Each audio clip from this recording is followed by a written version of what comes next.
let's make lemonade. Okay, let's go to work. That's the signal. Go. 6. It's beautiful.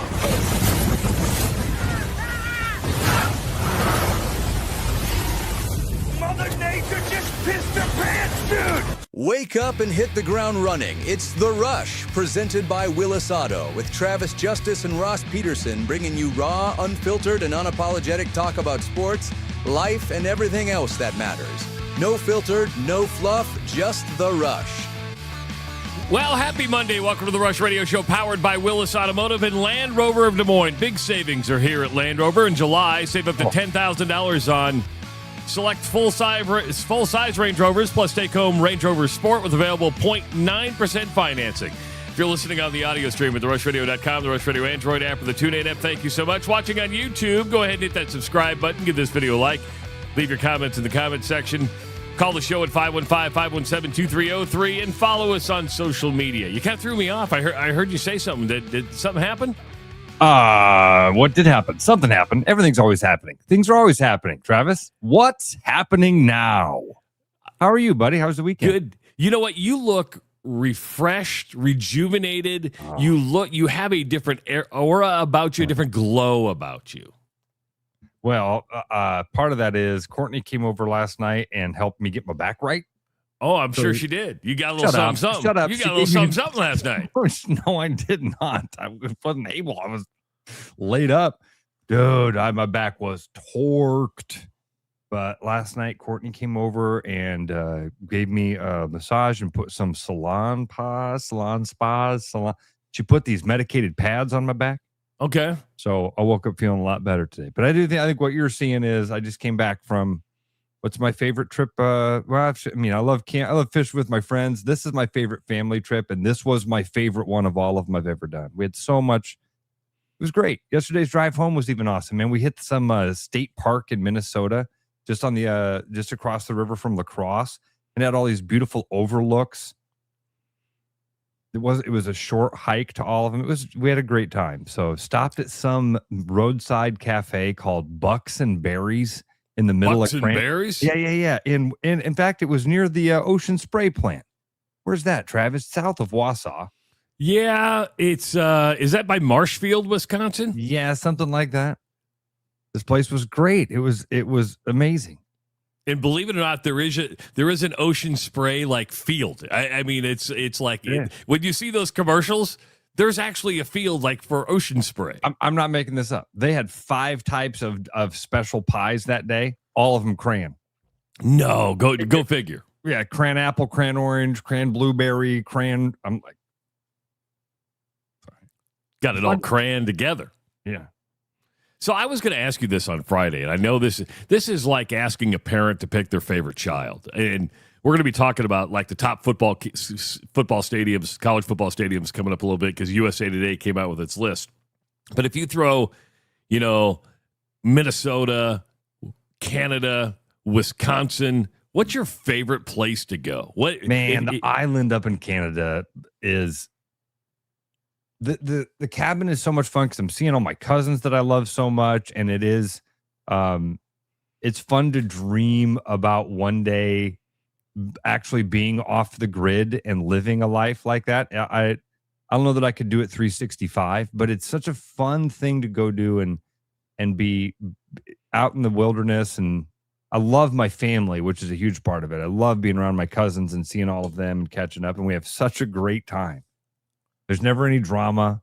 It's everybody can do what they want to do.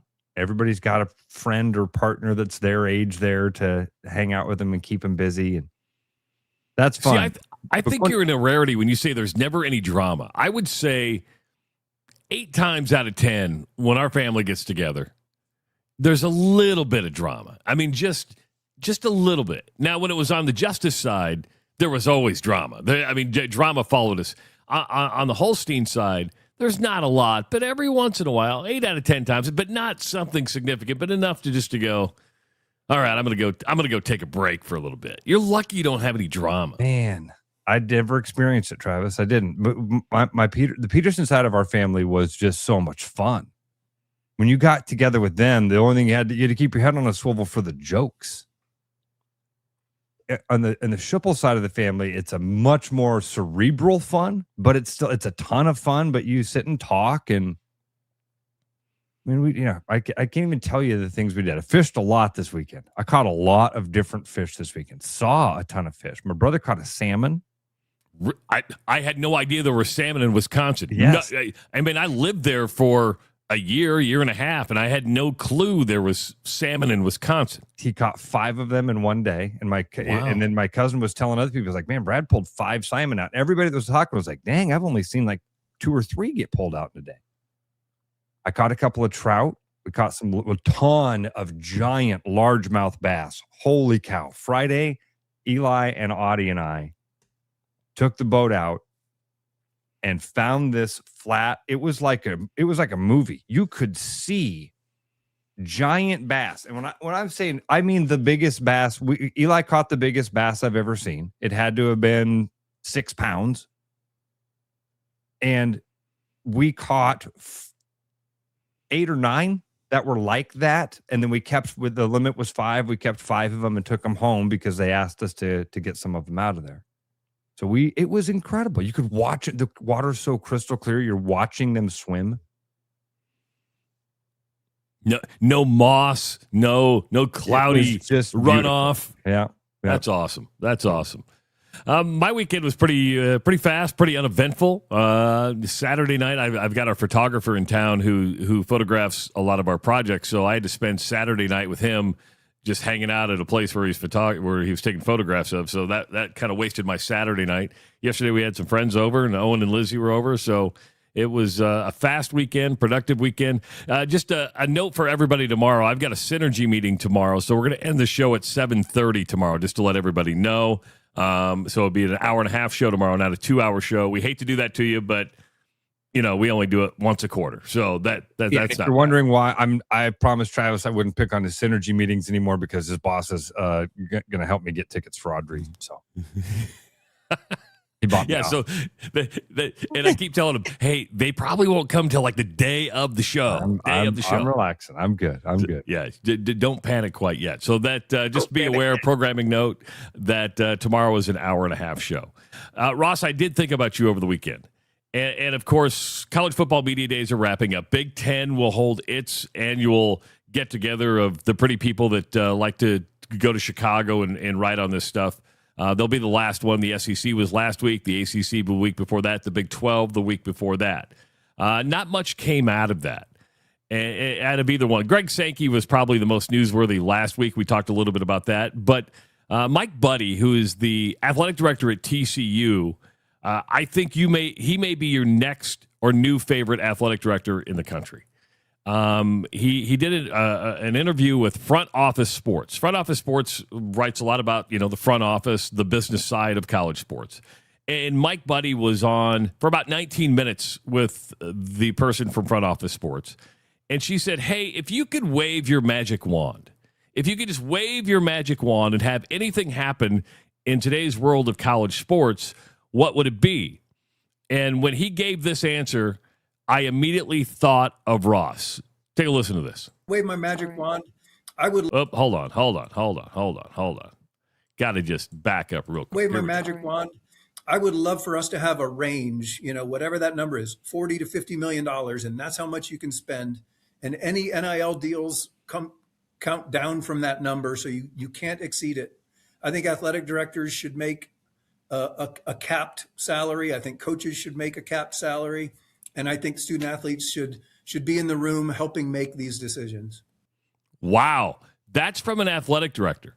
And Ross has been saying that for years on this show. That might be the first time we've heard an athletic director, I think athletic director salary should be capped. I think coaches' salary should be capped. And I believe that student athletes should be in the room for those discussions.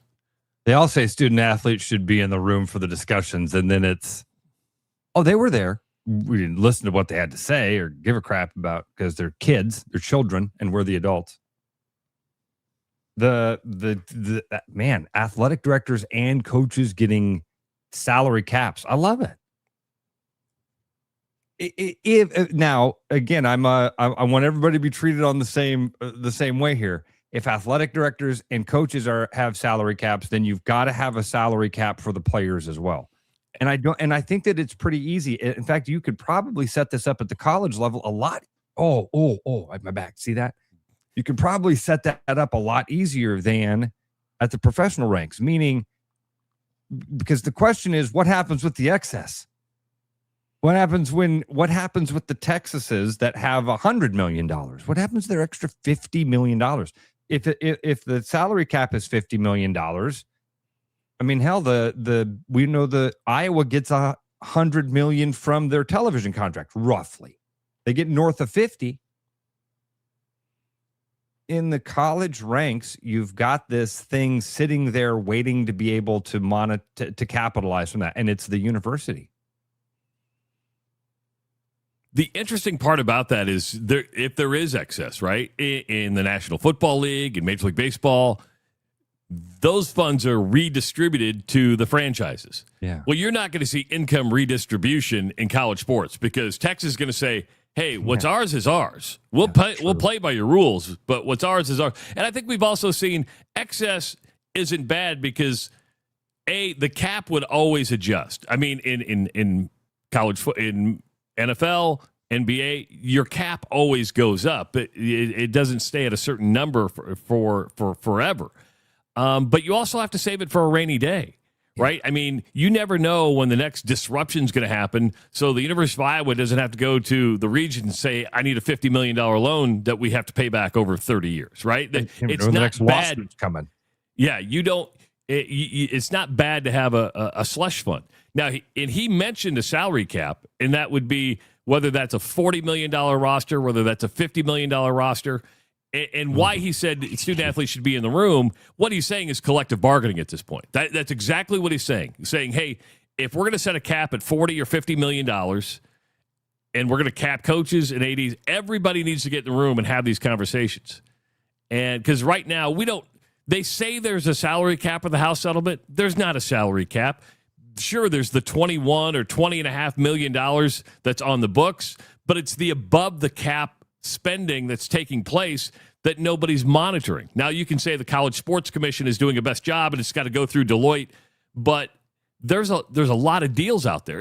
And Buddie actually talked about those $40 million rosters. He doesn't know if they're true, but he actually puts a pretty good argument behind that getting all that approved would be very difficult. Here's what he had to say. But I've heard the rumors if there's a $40 million roster out there, Brian Seeley has been very candid with the CSC and said if you've got a $40 million football roster, the likelihood of you getting that many, at least $22+ million worth of legitimate NIL deals approved, the odds of that are very slim.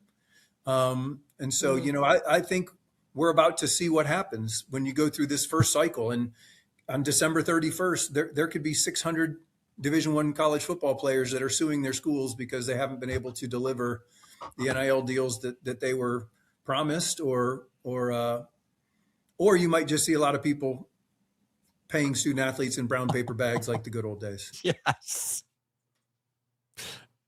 I mean, he's a realist. Favorite AD ever. This is my new favorite AD. I love this guy. So you might have 600 student athletes suing their schools because deals didn't come through, or you're just going to go back to the brown paper bags like the good old days. And he calls it the good old days.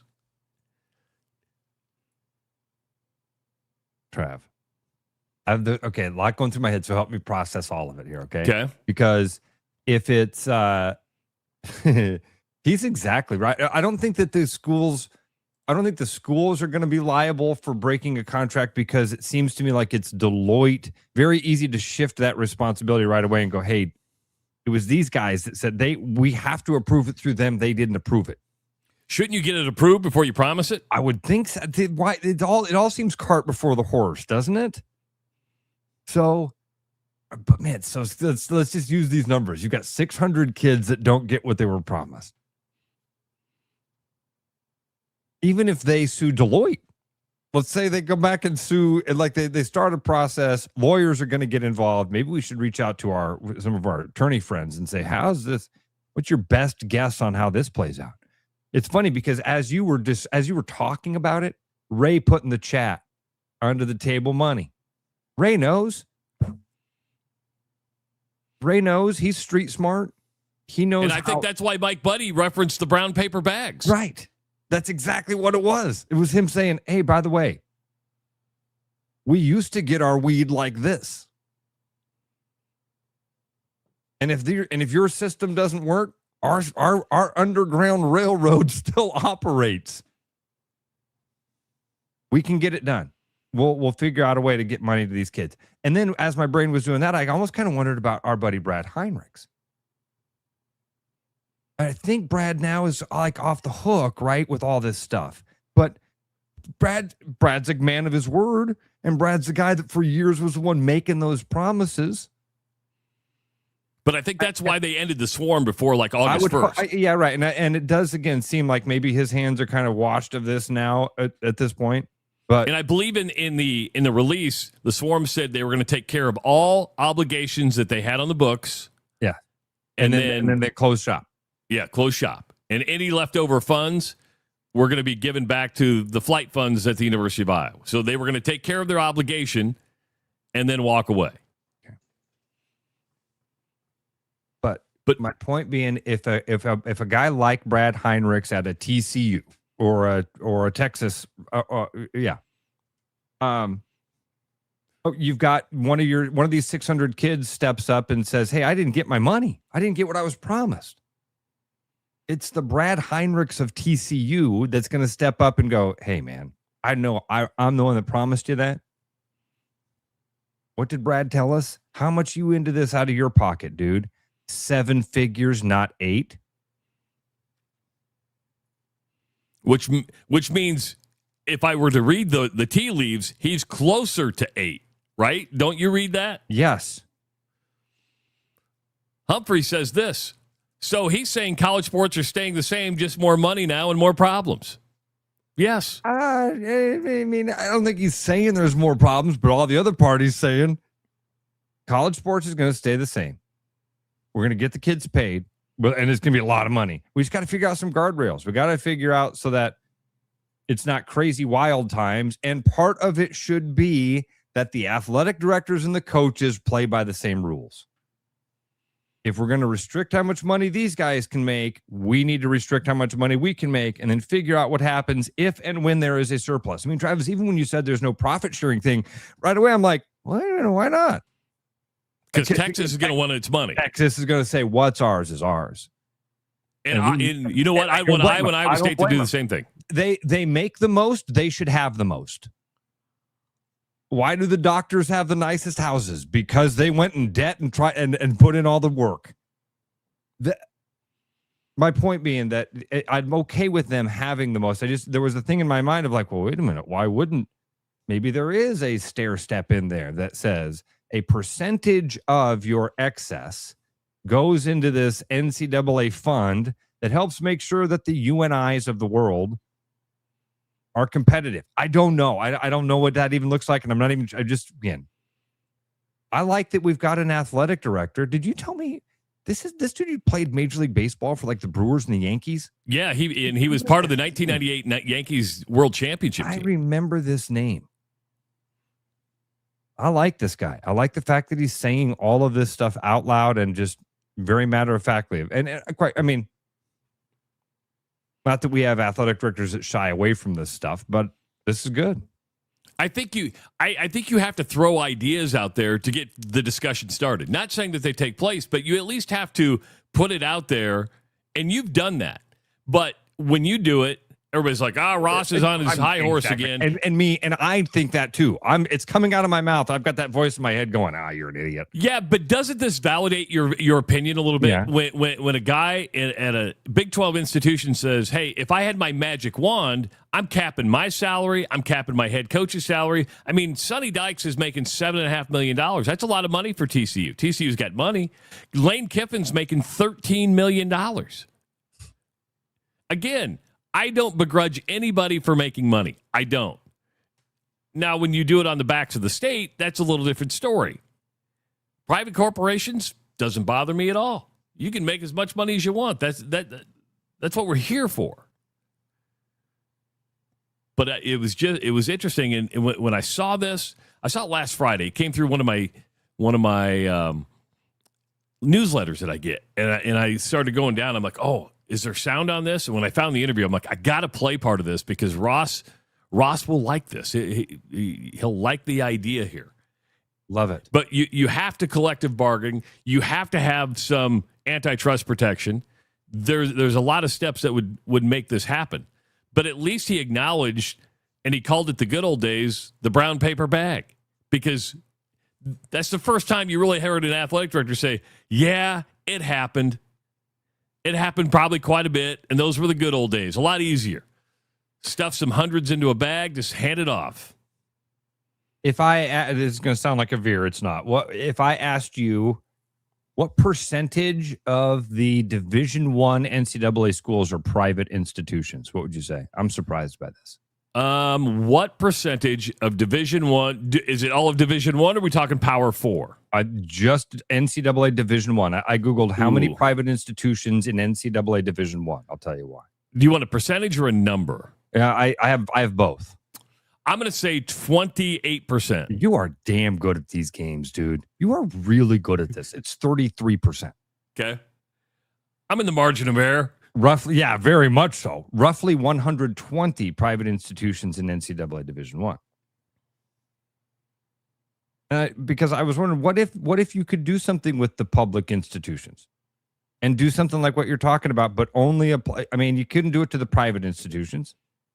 Because Notre Dame's going to say, my money. They've been saying that for a long time. What if there were a law that said a public institution cannot pay a coach not to coach? A state is no longer allowed to put buyout clauses in a contract, is no longer to have no longer allowed to fire a coach. There can be purchase agreements. You can purchase a coach from one institution or something like that. But you can't. There should be a law that says a state is not on the hook if you suck at your job in some way. Again, I'm not smart enough to know how to legalese say that. Well, let's use Ward Emanuel for an example. He's stepping away in December from Michigan as the athletic director. Now, he was essentially fired, right? But instead of embarrassing him, they gave him the opportunity. He's getting $7.2 million to step away.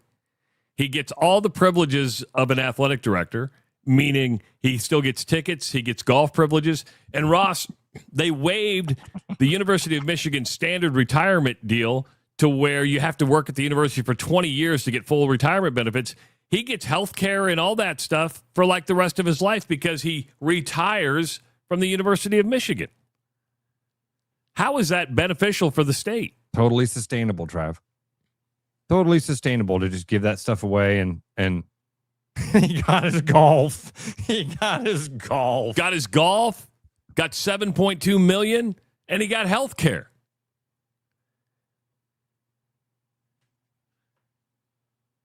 The problem would be, could you make that a national law, or are you interfering with states' rights at that point, right? Yeah, that could be that. And like Jamie Pollard, when we've talked to Jamie Pollard about stuff like this, it's the same thing as, the attitude is, hey, yeah, great idea. You first. Great idea. You do it first, because the first guy to do it is going to be a loser.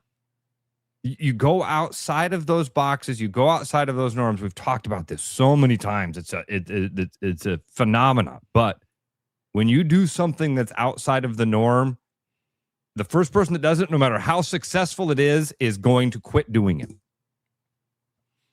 Because everybody else is going to follow the ranks. And by the way, think of how easy it would be for Jamie Pollard at Iowa State if TCU says, we aren't going to have any buyouts. Texas institutions, or Texas Christian wouldn't count, but Texas institutions are no longer allowed to do this. Can't have a buyout clause. Jamie Pollard gets to go to that coach and go, hey, by the way, we got a better deal for you.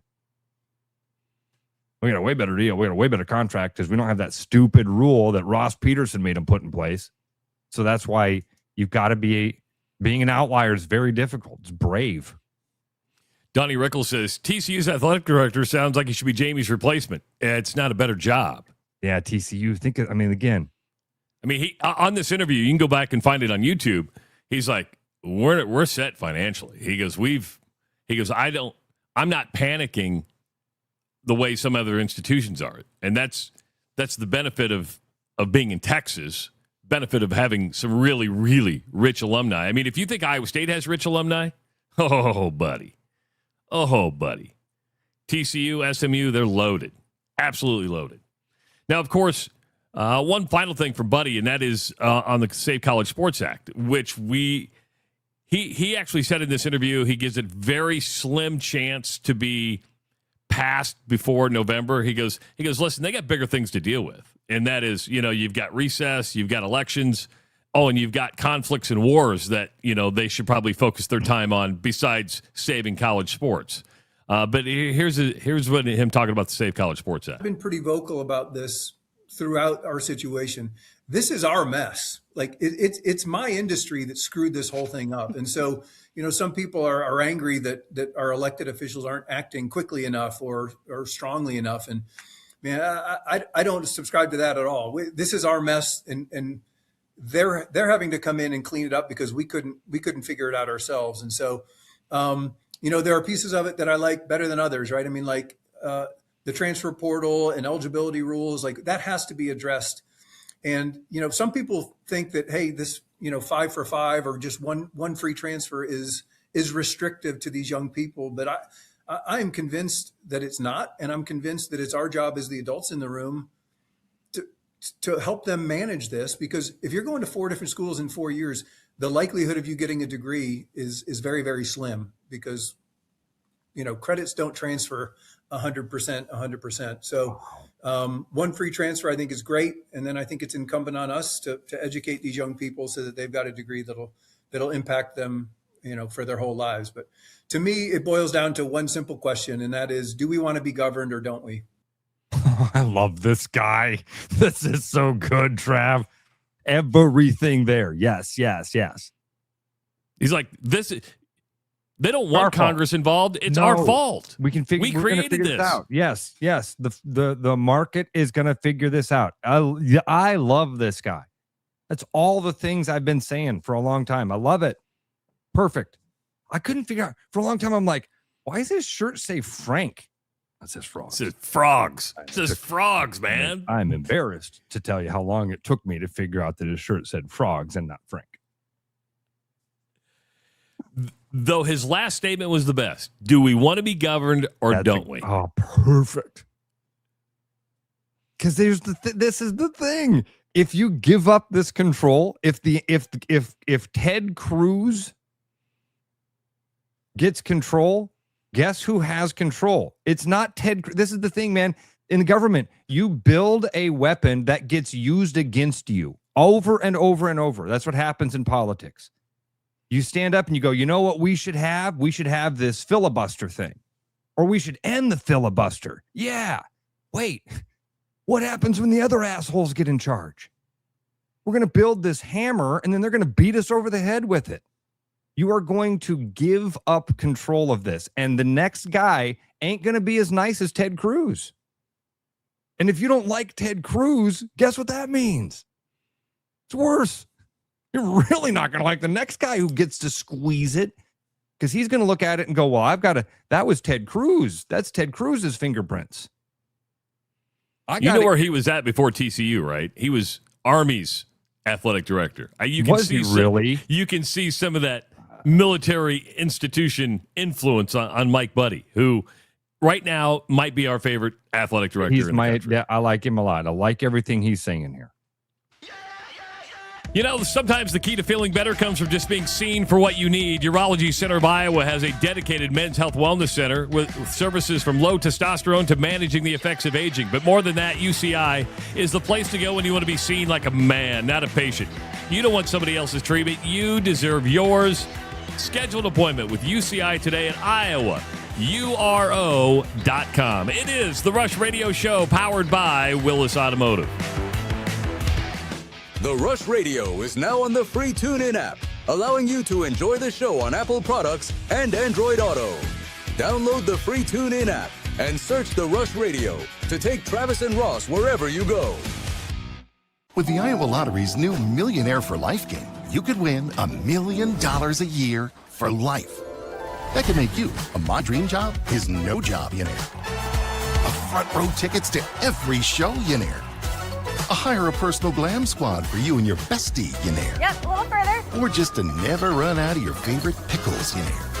With Millionaire for Life from the Iowa Lottery, And these. you could change your life for life. Play today. When you work with a company like Mr. Electric that goes above and beyond and makes the customer their priority, that is just a real joy to encounter these days. It was a fairly complicated project and it was intimidating. They made it look so easy and they were very professional, very clean folks. They thoroughly explain what they're going to do. It's clear that they're experienced and that they know what they're doing. Having professionals out there that can do that for me, that gives me a lot of peace of mind. When I'm meeting a new patient, I want them to feel comfortable knowing that odds are I've seen something like this before. From the moment a patient steps into the room to the moment the patient leaves the office, I think they're going to get a great experience. I think it feels good coming in and feeling like it's a community here and you get to be a part of that community and get to be taken care of by that community. My goal is when they walk out of there to know that I'm fighting for them, I'm pulling for them. Schedule an appointment at iowauro.com.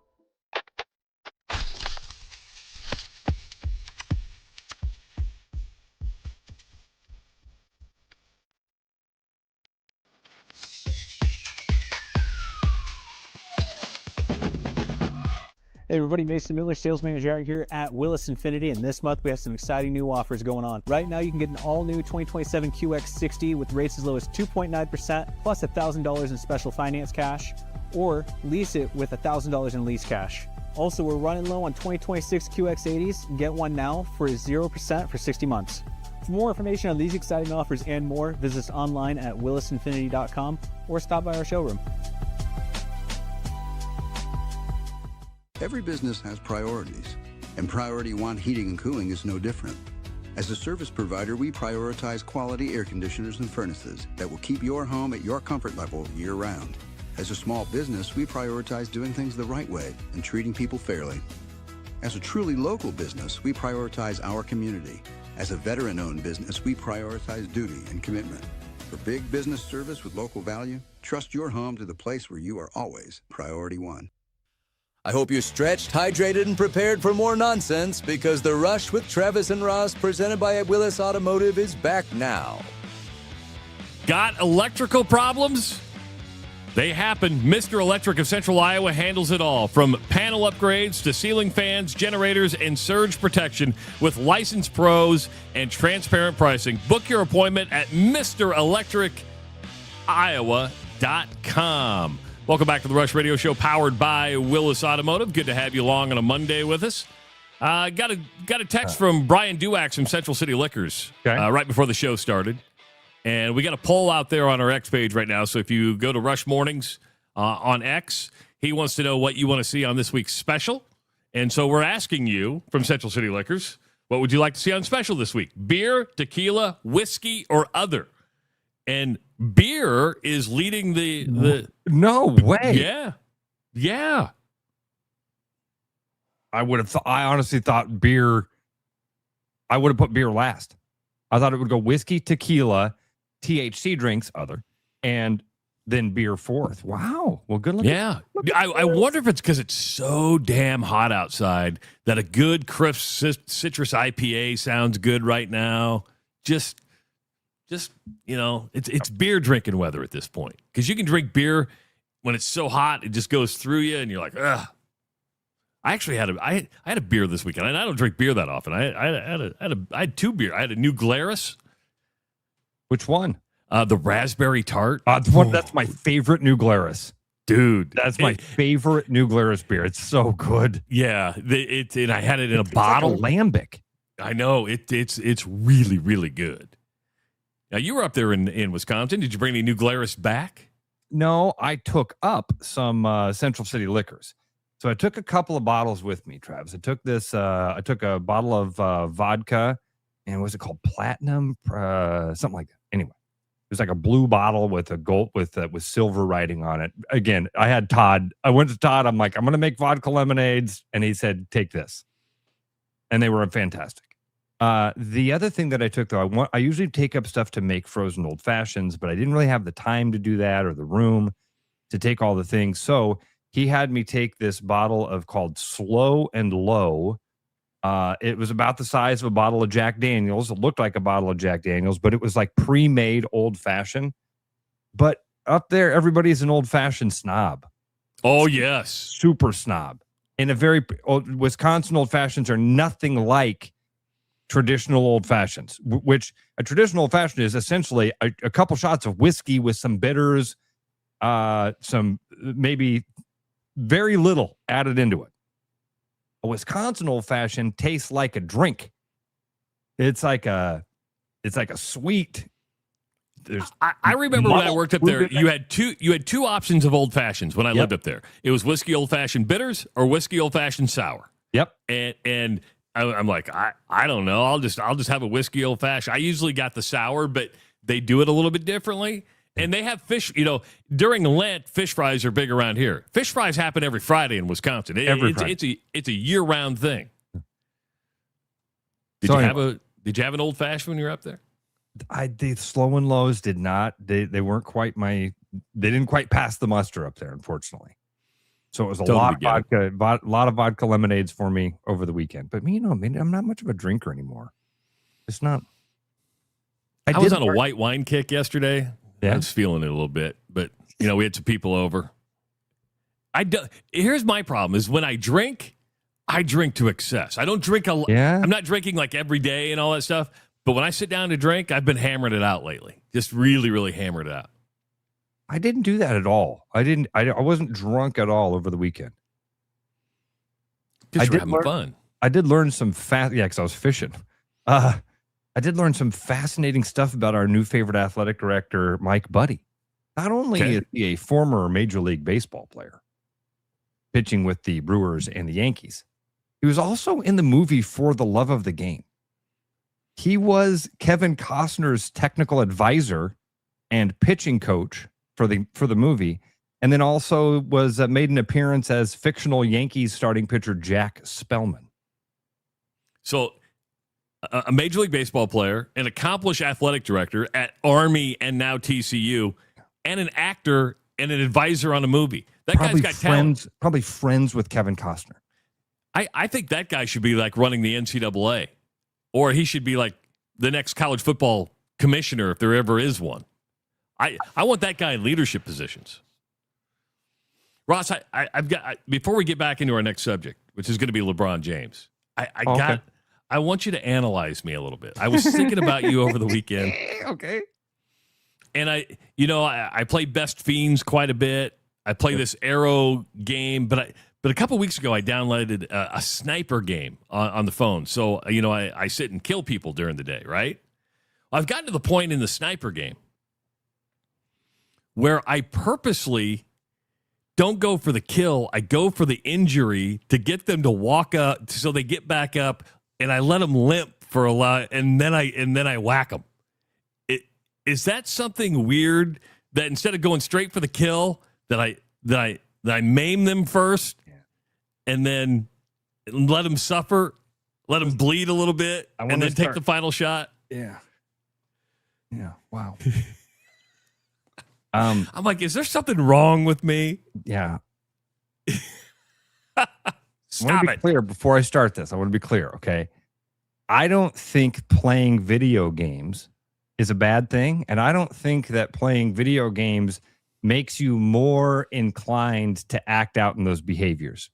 I've played 1,000 hours of Madden football. I've never once tried to tackle a person in the streets. Never. I've never just tried to play football out in the open because that's what I do when I play video games. I love racing video games. I don't go out on the freeway and try to go 95 around everybody and slide them into walls and things. So video game behavior does not necessarily replicate real life. Yes, exactly. So if your kid plays a game where Fortnite, don't be like, oh my God, my kid's going to be out there killing people. Well, you didn't go out and chase ghosts after you played Pac-Man. Maybe you did. So the video game doesn't necessarily mean that you're going to end up being a sniper, okay? However, the desire to watch the character suffer? I know. And I immediately thought of you during this. I'm like, wonder what Ross would think of this behavior as I take out a leg, let him get up and walk. I think you knew. I think when your brain said, I wonder what Ross, I think you knew. You're probably right. Your brain You're was like, probably right. I'm going to be judged by this one. The judgy guy in my life is going to judge me for this one, is what your brain said. I'm the judgy guy. Shit. Hey, let me ask you, what's the arrow game? You said I've been playing this arrow game lately. So it's like a maze where you hit the arrows and they fly out, and you try to do that without having any arrows touch one another. So it's basically a maze that you try to undo. Oh, that's it. Just cool. It's a. But I kind of got bored with Best Fiends, and I kind of got bored with the arrow game. I'm like, well, maybe a gun, gun. Let me ask another important question that the audience wants to know. Okay. Are there in-app purchases in the sniper or arrow game? And have you done in-app purchases? Well, hold on. I've done several in-app purchases for Best Fiends. Yeah, we know. Several. We know. I have not done in-app purchases for the arrow game. There are, and in the sniper game is full of, you can upgrade your gun like there's no tomorrow. I'm like, no, I'm not doing that. I'm just going to try to keep winning new guns. So that's what I do. So I get in these headshot competitions, and I've been kicking ass on the headshot competitions. So I'll injure them, then I'll go for the headshot. Because it's easier to get the headshot because it slows them down. Hit them in the leg, get them locked up, then they have to stop, and then I blow their head off. Not that I take great pleasure in that. It's just me. We can tell. The way that you just your sinister laugh. That I can hit him with the headshot. Oh, we all got to have something. We all got to have something. Look at Jay. Really? Jay wrote into us, says, my grandpa was maimed by a sniper. Was that Nam? Damn. Korea? Grandpa for Jay was probably World War II, I'm guessing. You think so? Well, Jay, I feel like Jay's about my age, and that's our age. And that would be because my dad was in Vietnam. My grandpa was in World War II. Grandpa was a CB like Glenn Cook. Interesting. So it's either World War II or Korea. That's what we're thinking. Because Korea basically happened, right? Yeah. Right. Man, I obviously am very wrong, but man, my brain has just kind of always put those two, like World War II and Korea, together because it was the same era of soldier. Anyway, man, wild, Jay. When we got off the air on Friday, some big news dropped. And ironically, it happened in the same week that we had Nick Nurse on last Monday. A week ago, we were talking to Nick Nurse. Nick Nurse coming back to Carroll, going to have his Nick Nurse Foundation. We asked him about LeBron James, and he kind of he didn't. I went back and watched the interview. I'm like, I got to go back and watch and see what he said. Nick didn't say anything. He was very coy about the whole process of free agency and going after LeBron James. He basically said because he was hands off. Yeah. Yep. LeBron James is now a member of the Philadelphia 76ers, which to me was surprising in a lot of aspects. A lot of people thought he would go to Cleveland. Many people thought he might go to Golden State, Miami. He ends up with the Philadelphia 76ers. I guess first, Ross, when you first heard that he was going to Philadelphia, your thoughts at that point? I mean, listen, not a lot. I'm not going to overthink this. I am going to wait and see. LeBron James has proven these last couple of years the guy can still play. He can still help a team be fantastic. What is his dynamic? How does he change that dynamic with that team? Nick Nurse has a really tough job now. First of all, the expectations are what? Oh, world championship. Absolutely. Yeah, I the only thing I could think, my thoughts didn't go to LeBron. It's our relationship with Nick Nurse and him being an Iowa guy and him just being on the show a week ago was like, oh, you're on the hot seat now. Meaning, hot seat's the wrong term. No, hot seat's the wrong term because hot seat implies like you've been doing bad and you know what I'm talking about, right? The pressure is hot. The pressure is high. Certainly. The expectation is win the championship. And you're in Philly. It's not a forgiving city. Nope. This is it. So there's a lot of pressure here. I think he's up for the job, and he's certainly got the roster. So Jaylen Brown obviously getting traded to Philadelphia, a big reason LeBron James makes this decision. And you can't say that LeBron did it for money. He signed a 2-year, $8 million contract, the veteran league minimum, Ross. I mean, he could have gotten more money other places, but he said, going to Philadelphia is my best chance to help them win a championship. Man, if that's the attitude, I didn't hear him. I hadn't followed this at all. You're telling me all this.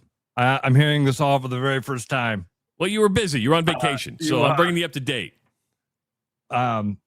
If he did say, I'm looking for a place that I can help and not the other way around, because I would have honestly expected LeBron James to be looking at this as who can help me. But if he is looking at this as which is the roster where my skill set right now at the end of this career helps me get back up there and do what I want to do, which is play for a championship. I agree with him, by the way. I think this roster is amazing. Nick Nurse has proven he can coach a team all the way to the championship. It's all going to be about the chemistry.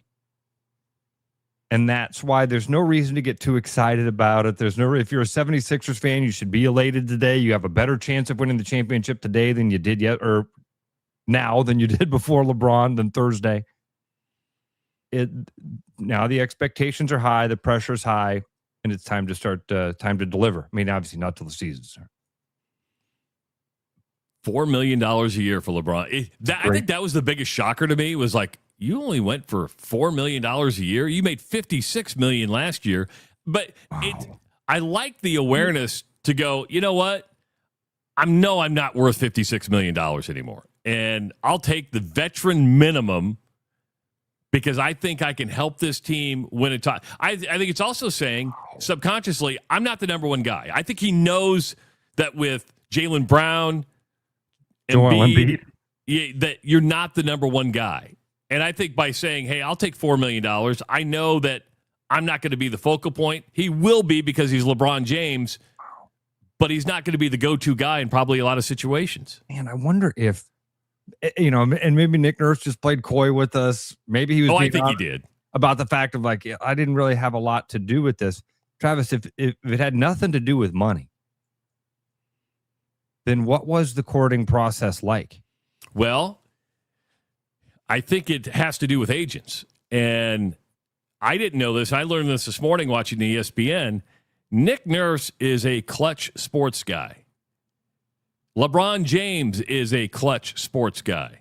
I think there's one or two other players on the Philadelphia 76ers that are also represented by Clutch Sports. So when you have your agency that is part of that, and I believe there's somebody in the front office of the Philadelphia 76ers who went to high school with LeBron James.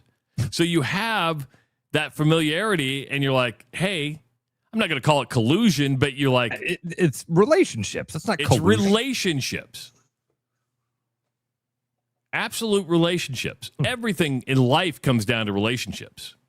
Your next job probably comes down to relationships. It's not because you send in a resume on Indeed and they go, look at this resume. You probably know somebody at where you work. Your next house is probably going to come from somebody listening to the show or somebody you know going, hey, Ross. Yep. Matter of fact, I sent your number off the other day to somebody.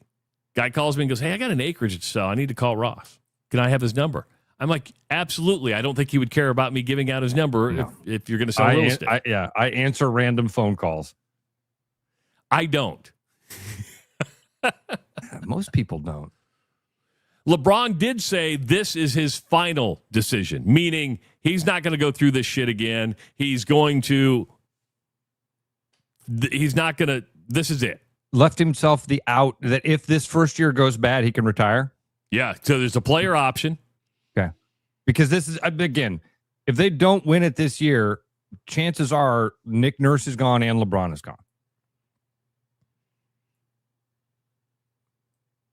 If they don't win it this year, or at least get to like the conference finals, conference or the finals. Maybe. Yeah. Show that. Yeah. Yeah. Have a 65 win season and get to the conference finals and lose. And I think that people they'll give a little bit of forgiveness because you were so good. But that's what the expectation is. Let's bring that back up. Let's say they don't get to the Eastern Conference Finals. Does Nick Nurse lose his job? Travis, I mean, again, it's Philly. You said it. You said it's the hot seat, and I was like, well, I mean, it's not the hot seat technically because that has a different. But that's where the pressure is. I think that's what the expectation and the pressure is going to be. These guys, they want to. If you've got a roster like that, everybody involved with the organization wants to win the championship anyway. You add LeBron, and it's like concrete shoes. You're locked into that expectation. You've got incredible talent around him. You've got a great coach.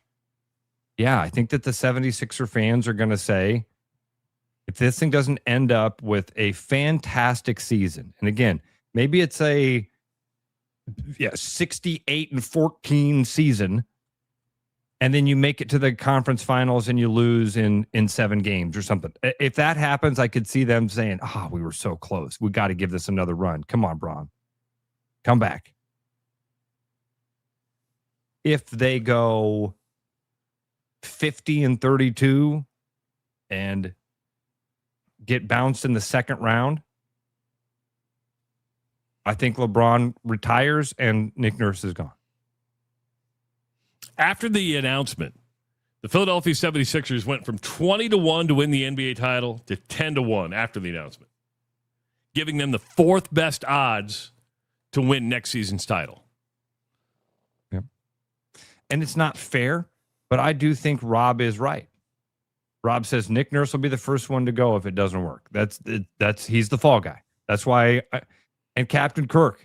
Embiid's going to play half the year. LeBron's only going to play 2/3 of the season. It's not going to be Nick Nurse that's the problem. Correct. C.1. He won't be the problem. He'll be the fall guy.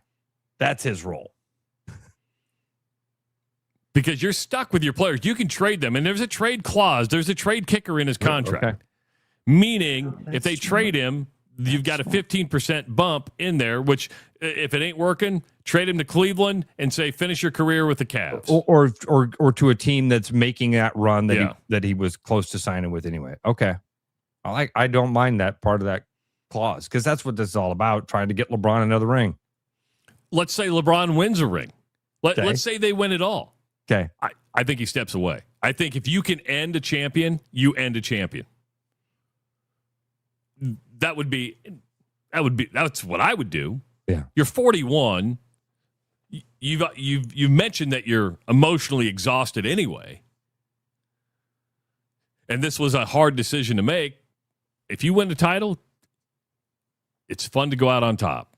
And you can say, and that may stake his claim as the best of all time. That's a Donald Trump conversation. Everybody's mind is made up. That's true. There is nobody's going to change their mind on LeBron. Okay, in my opinion, I could waffle on that. Right now, it's Jordan to me, and let me tell you why I could waffle. Is that sure you won with the Heat, but that was like a stacked team, right? Then you won with the Lakers. Yeah, it was a COVID year, but here you're not the focal point. You've gone in to be a team member, and you're like, okay. Jordan was always Jordan, right? I mean, on the Bulls, yeah, they were stacked, but Jordan was clearly the best player on that team all the time. Here, if LeBron James went to Philadelphia and he's third fiddle, should we say, you go, man, he made a difference from a team aspect as a role player as opposed to being a superstar. I could go, man, that one's hard to look back on and go, you played a different role. Yeah. Took on a different persona, should we say? Yeah, I think that's fair. And again, I just think that's a conversation that people have made up their mind on And I think LeBron James is a guy that people have made up their mind on. I would agree. He's been in the spotlight now for, we're coming up on 30 years of it. I think people have made up their mind. He's not going to sway any opinions. I love the fact that you're in that position, Travis, of like, he could still sway me a bit. I like that. Smart. It's just because of the role he would be playing. But credit Nick Nurse, credit Philadelphia, Yes. credit that entire organization. Do you think Nick knew when we were talking to him? I don't. Yeah. It depends what you believe. Deep down, you want to go, oh, he's known all along. Now, people, the stuff I was reading, they were like, hey, he went down to the last moment to decide, meaning you had good options. You had Miami. You had Golden State with Steph Curry. You had Philadelphia. Do I think last Monday that Nick had an idea? I really, really don't. Either that or Nick's just a really good poker player, right? And that is, What do you think was the situation with the Miami Heat deal? Remember, I don't know if they were released that accidentally released and deleted that link to the YouTube press conference.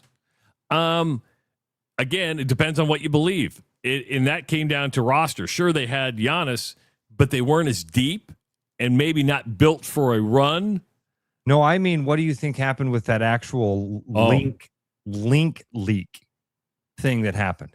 Was that just Miami preparing in case they got the news? That's what they said. They said, hey, we were just doing, which I get. You have to be prepared, but to put it public, come on. That's an enormous mistake.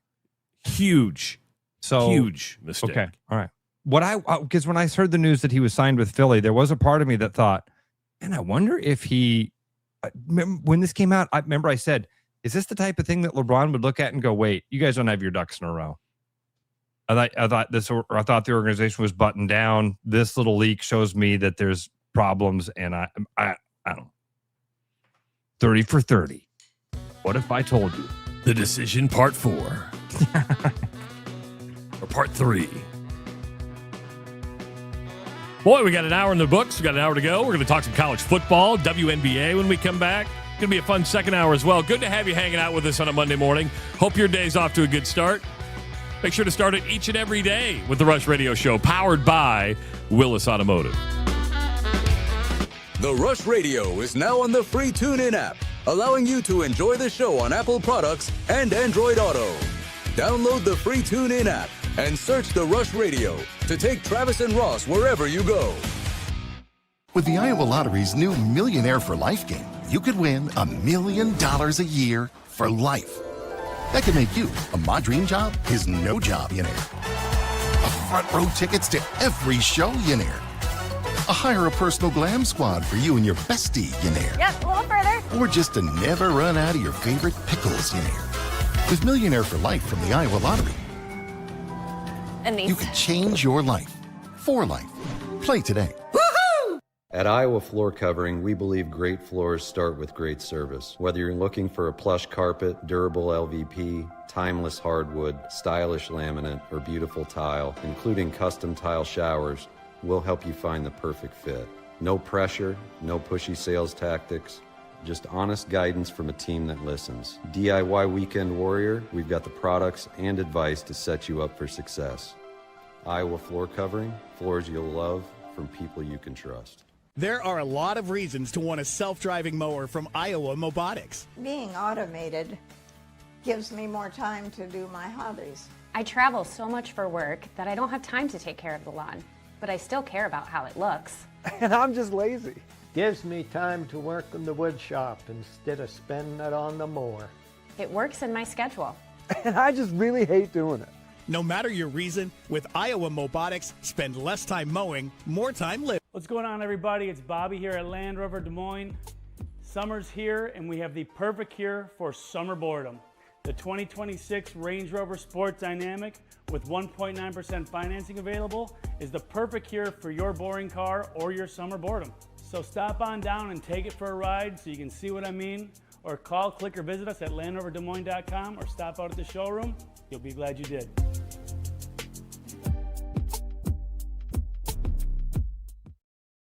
You love the Hawkeyes. You love hot takes. Combine them after every game this season with the Black and Gold Rush on the Rush Radio Network. The best bread is made from scratch, freshly baked with locally sourced ingredients and love. At Big Sky Bread, we take great pride in our delicious products. We know you'll enjoy them almost as much as we enjoy baking them. Try our newly rebranded granola. Specially handmade, our amazing granola makes for a delightful treat. You can order online, purchase at local grocery retailers, or find us at the downtown Des Moines Farmers Market every Saturday. We look forward to serving you. For people who like to save money. Do you or a loved one suffer from chronic overspending, getting less but paying more? Then you may have a case of big HVAC. Now is the time to try Priority One. We set our own prices, which means you pay for what you need, not for anything else. And if you need a heating service or a new furnace, now is the time to try Priority One. Side effects of Priority One include increased happiness, extra peace of mind, and bonus cash for whatever you want. Please use responsibly. Every business has priorities, and Priority One Heating and Cooling is no different. As a service provider, we prioritize quality air conditioners and furnaces that will keep your home at your comfort level year-round. As a small business, we prioritize doing things the right way and treating people fairly. As a truly local business, we prioritize our community. As a veteran-owned business, we prioritize duty and commitment. For big business service with local value, trust your home to the place where you are always Priority One.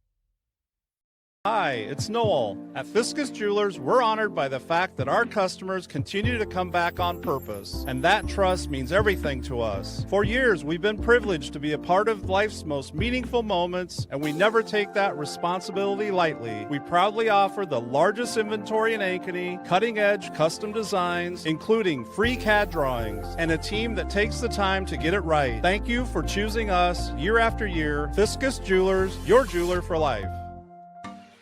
Keep your edge with Body Armor Sports Drink. Bold flavors, electrolytes, and hydration that goes the distance. Grab Body Armor before the grind, during the game, and after the win. Body Armor Sports Drink. Hydration that's real and better for you. Pick up Body Armor Sports Drink on your next grocery store run or convenience store trip. The Rush, presented by Willis Automotive, is back because apparently Travis and Ross have even more to say. Hour number 2 of the Rush Radio Show, powered by Willis Automotive. And Willis Automotive is hiring automotive technicians for both their Nissan and Chevrolet service departments. They're looking for 2 Nissan technicians and 2 Chevrolet technicians to join the growing team. Qualified technicians may be eligible for up to a $5,000 sign-on bonus. So if you're ready to grow your career with a company that values its employees, this is your opportunity. Start your next career with Willis Automotive at willisauto.com. If you're listening on the audio stream at therushladio.com, the Rush Radio Android app, or the TuneIn app, thank you so much. Watching on YouTube, hit that subscribe button. We like to see those subscribers jump up in numbers. Go ahead and like this video. Leave your comments in the comments section. Call the show at 515-517-2303 and follow us on our social media channels. My name is Travis Justice. He is Ross Peterson. We're here till 8 o'clock today. Good to have you hanging out with us. Man, watching you sit down, you're giving me back pain just watching. Walking around, every time I would like turn into a new room or turn a corner, everybody in that new area would go, "Aw." I'm like, "I'm okay." They're like, "No, you're not. You look like an S." You're my. And then I looked in the mirror a few times, and like my shoulders were not above my hips. I'm walking, and like my right shoulder is directly above my pelvis. I'm like, what is? I look down, I'm directly over my left leg. So whatever that is, whatever spinal condition I've, Jimothy the raccoon, I'm over here. Iowa has been selling beer and alcohol at Kinnick Stadium for a number of years now. Iowa State getting ready to open it up to the masses this year. One decision that Jamie Pollard, I think, did struggle with, but as revenue becomes more difficult to latch onto, you look for any different way you can. I think Iowa sold $3.8 million in beer sales last year, Ross. There is a story in the Cedar Rapids Gazette by Vanessa Miller, and it is I'll give her this.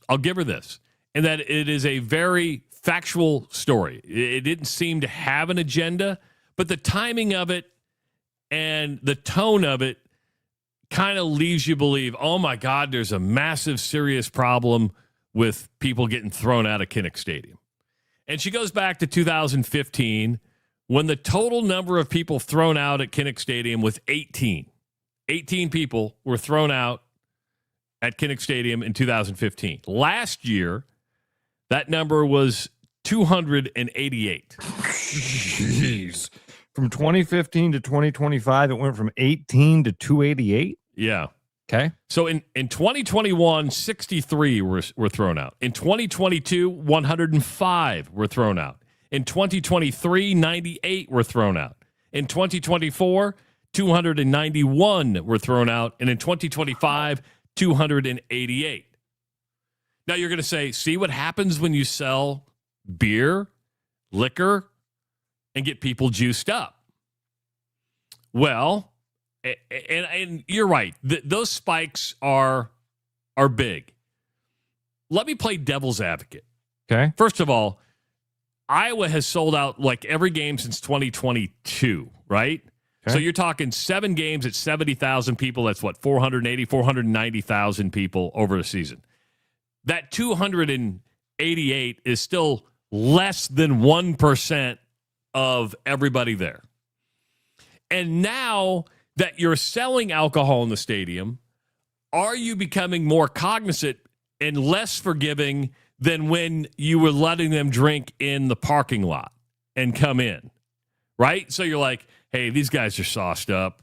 Yeah. What other rule change? I think that's fair. It should be, what other rule changes have happened? Why are people being kicked out? I think would be the first question you've got to, there should be some sort of data about like what percentage are alcohol related, what percentage are just, I don't know what other reason you'd get kicked out of Kinnick, but I'm sure there's other stuff besides being drunk and unruly.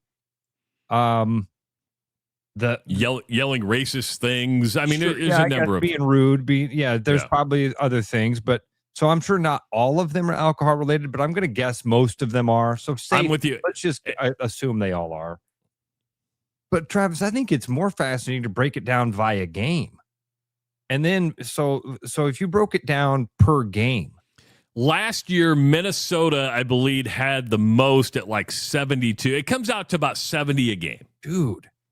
So 70 a game. And then how many officers are there at Kinnick on a Saturday? Well, I would believe that it's just not officers, meaning some are going to get hauled off to jail, right? So you could have some that have a jail call.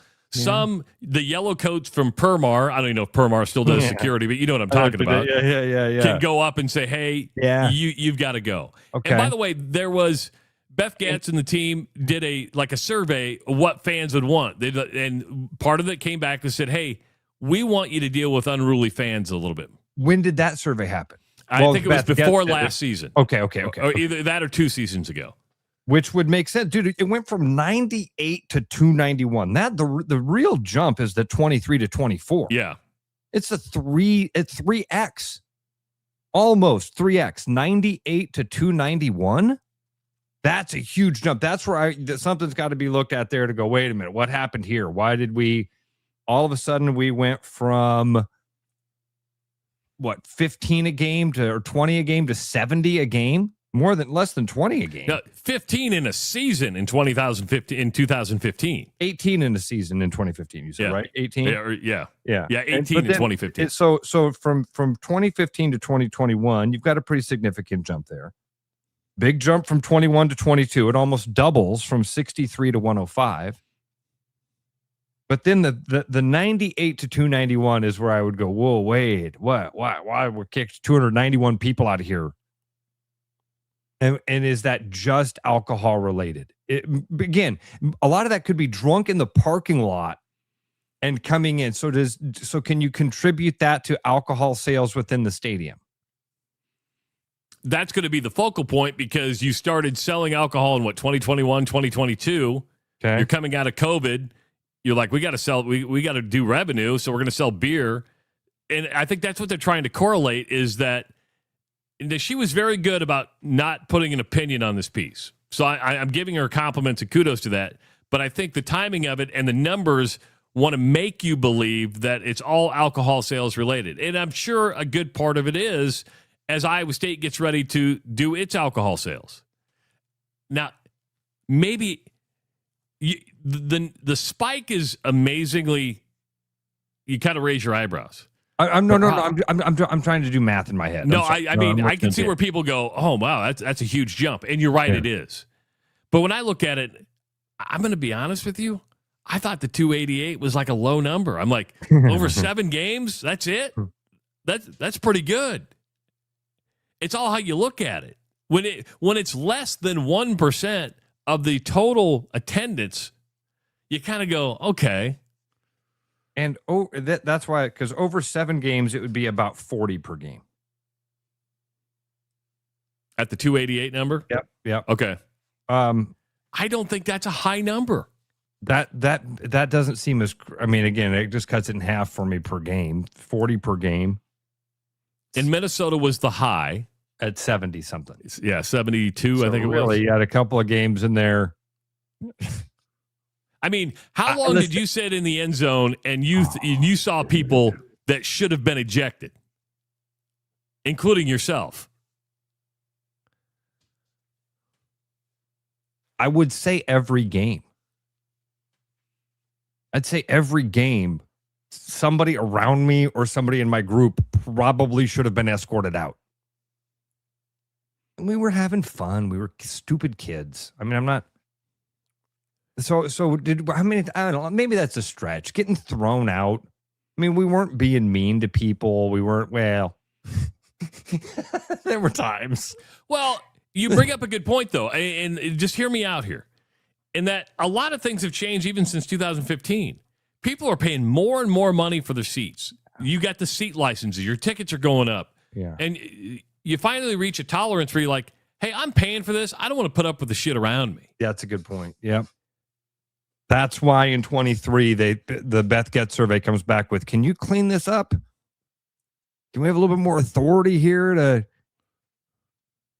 get the unruly people out? Again, you asked Travis, that's a good question. And I don't know. I'd have to think about it, or maybe talk to the boys about, like, how often did somebody really deserve to be thrown out? I mean, there's yelling at a football game. You know what I mean? There's being drunk and yelling at a football game. And all those things are okay. At what point does it cross the line where somebody says, that person needs to go? It does. I'm not saying it doesn't happen. It absolutely does. I just don't know how many. I can't remember how many times it happened with me. Vodka Sam needs to be the red line. Everything else just makes the game and environment more fun. There you go. We've decided. We've picked a barrier. There's a threshold. I love it. You know, Rodney brings up a good point, and I didn't look into this, and the story didn't either. What's the difference between an 11 a.m. game, a 2:30 or a 3:30 game, or a 6 or 7 o'clock game? And I'm so sorry. I have no recollection about Minnesota's game last year. Was it a night game? I don't know. I have zero recollection. I'm sorry. Or was that just because Minnesota a-holes can't control themselves? I'm joking. Kind of. It was a 2:30 game. So plays to Rodney, at least to what Rodney's saying a little bit. By the way, your section's coming in. Chris says Dusty deserved every single game. I didn't want to say it, but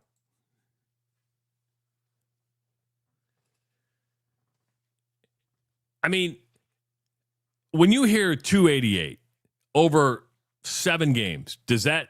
It doesn't raise an alarm bell for me to go, oh my gosh, we got to do something about this. We got, 40 people per game acting like assholes. We got to do something about it. No, this is exactly what your security and why the yellow coats and the cops are supposed to be there. This is why do they still have the jail cell in Kinnick? Didn't they have at one point? Yeah, they did. There's a drunk tank or a holding cell. I guarantee you somebody listening to us right now is like, spend some time in that bad boy. Well, Chris Conley, if you're listening, and you may be, I mean, Casey Center seats 14,000 people. Oh, and it's gonna differ from concert to concert. What's the most you've ever thrown out in it? And you can text the number, or you have the link. You can hop on. What's the most you've ever thrown out of a concert? And because I don't think anybody got thrown out of the Tyler Childers concert. It was pretty. But Lil Wayne, I might be surprised. Now, see, you're making assumptions that I wasn't going to make. I seriously, That's fair. I was going the other way with it. In my mind, I'm like, wait, man. Oh, Tyler Childers is not that's not the guy I was thinking of. For Tyler Childers, I'd imagine, because that's a pretty laid back. Yeah. The crowd's going to be pretty relaxed. There's not I was thinking the ones that would cause the most problems would be, I'm imagining guys fighting in the corridors, either over girls or beer lines or things like that. And that to me would be country shows. That's fair. I was thinking because especially bro country, country. Yeah. The girls all look gorgeous and the boys are all peacocking, walking with a purpose, Yeah. That's a good one. Now, and this is also because somebody just threw in, what about with the weed smoking? If you're kicking again, I kind of want to know what they're getting kicked out for, because you want to know about most unruly crowd. Probably, yeah. See, I mean, I don't even want to make the assumptions of like, is it a Slipknot type show? Is it because I really do think that what we're talking about is just pure numbers. I don't think you're going to get Jimmy Buffett type stuff. No. Who would be the show that you would go, man, I want to go down there, but I'm not sure to take the kids? It's probably, an angry rock band, right? Where you want to get rid of that angst and you're in the pit. I could be wrong.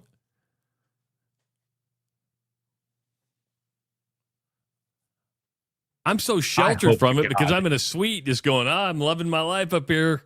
I hope to God he writes to us and he's like, you guys aren't going to believe it. It's the Home and Garden Show.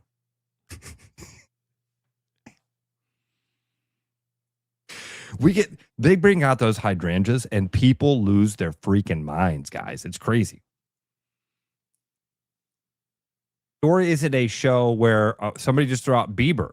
Remember when he didn't go on till 11? Oh, I was there. It was Were horrible. you there that night? Yeah, because I took Greta to that show, and he was vocally not good. Didn't want to be there. He was messed up. Yeah. Wonder what that is. And it may not be like Tyler puts this. Young people don't even want to talk to one another. So if you go to a Gen Z show or even a millennial show, they're just they're probably non-confrontational. You're right, Ross. It's probably the bro country stuff. Jason Aldean. Because these are my people. So I want to be. So you don't think it's the wrestling tournament, is it? No, maybe WWE. What about the high school? When you have a high school rivalry? I don't know. I'm just trying. I wonder, Chris. I wish Chris were listening to this word because he'd text us and say, actually, this show was one, or maybe he doesn't want to tell us. Flag says he got kicked out of Kinnick 6 times. I mean, I can remember a few off the top of my head. Was it because of drunkenness or being, all of the above? I don't want to speak for. I don't want to for Flag. I'm gonna guess it was a multitude of things. Okay, and I'm not trying to be, but trying to either sneak alcohol in might have been a part of it, because that was something that we got caught doing that a few times when we were, you know what I mean. You try before alcohol sales were allowed. You're thinking, I want to keep my buzz going. I'm gonna sneak a airplane shooter in. The guy catches it. I think so. Flag's also a smoker. I'm guessing maybe going out and trying to smoke a cigarette in a place where he wasn't supposed to smoke a cigarette. I could see Flag doing that. He just said burning heaters. There you go. He's out there acting like Jim Leland. There's a section of the people listening to the show that have no idea what you just said there. Yeah, you're right about that. No clue who Jim Leland is. Flag is the only one of my friends that I actually like. Whenever I talk about Flag, I do the voice, right? Because he sounds like this. And then the other day, one of my buddies was like, do you imitate all of us? I'm like, no, Flag's the only one whose voice I can actually do. I guess burning heaters was the thing that got him. To me, I think Iowa State going into this new season to where they're selling beer and alcohol is that they're going to have a shorter fuse, meaning they're going to, because if you don't set the tone right away, if you don't set the tone right away, then you're screwed, right? And probably the biggest adjustment is going to be, what do you mean I can't leave at halftime? You're going to get people confrontational. What do you mean I can't leave it? I've always been able to leave at halftime. Not anymore. You don't get to leave at halftime. Or you just leave and watch the game in the tailgate for the second half. There'll be a percentage of people that will say, "Man, this is my tradition. I've always kind of done this. They always win when I do this." I have a buddy that has been a lifelong Cyclone fan and for decades did not go into Jack Trice. Just hung out in the parking lot? Just hung out in the parking lot. And die hard Cyclone fan. Like to have a beer while he was watching the game. Well, you know, USA Today just put out a list of its top 25 college football stadiums. And by the way, Kinnick, number 21 on that list. Oh, nice. Okay. Yeah. That's deserving. I think that seems legit. I like that. But I got to thinking, what makes a stadium a stadium? Is it the atmosphere inside or is it the atmosphere outside? Or is it both? Yeah. Because it's both. Because I've been into a lot of stadiums.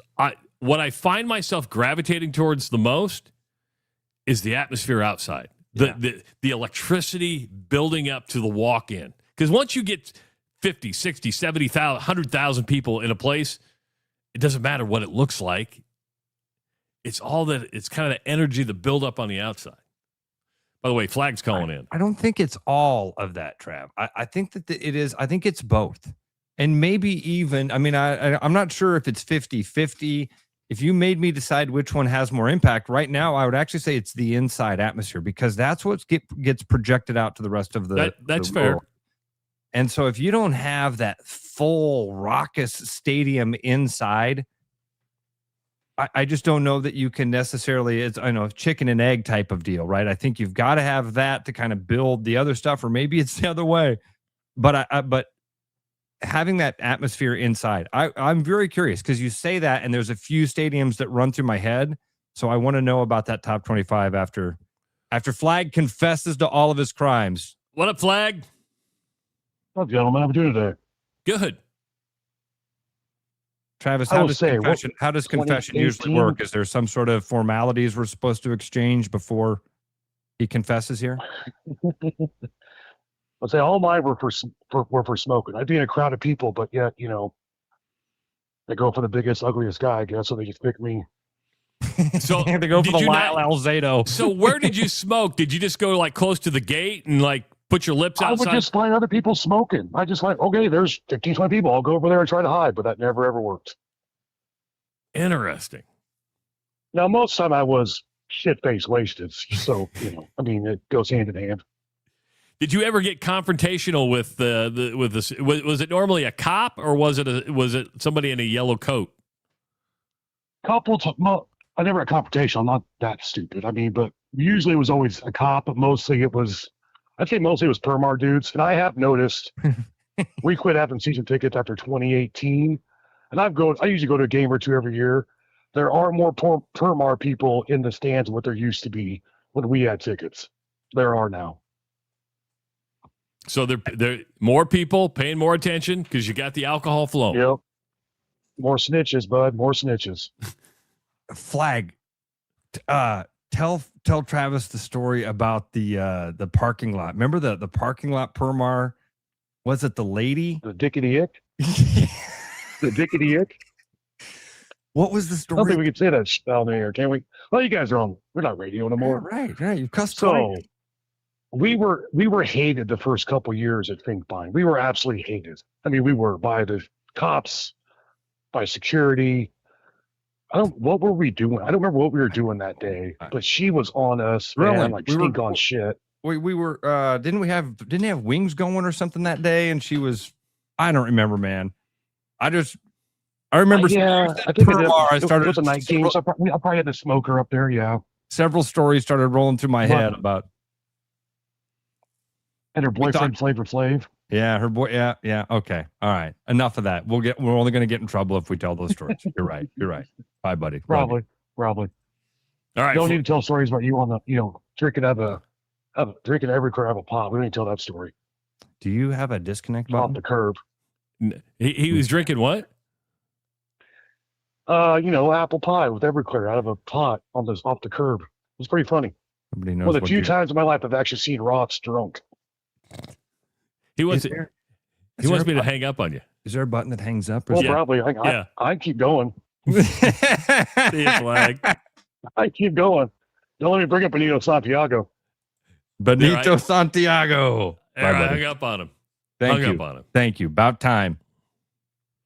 I'm here to take care of you, man. Here to take care of you. So all for smoking. See?